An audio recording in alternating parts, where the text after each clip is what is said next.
अस्सलामुअलैकुम नाज़रीन, JN news HD के साथ मैं हूं नाइला भट्टी। नजर डालते हैं आज की अहम खबरों पर।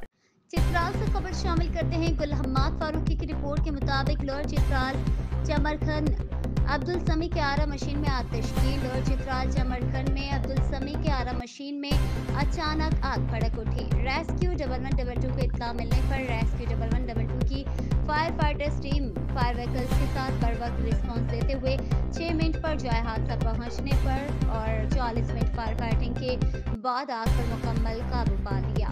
रेस्क्यू 1112 के टीमों के बर वक्त रिस्पॉन्स देकर आरा मशीन में खड़ी टोयोटा जिप और आसपास के फसलों और मकानात को बचा लिया।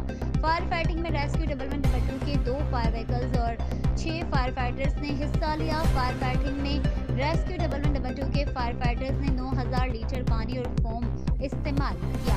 मुतासर शख्स ने हुकूमत से इमदाद का मुतालबा किया है। आग लगने की वजह मालूम न हो सकी, मगर इम्कान यह है कि शॉर्ट सर्किट की वजह से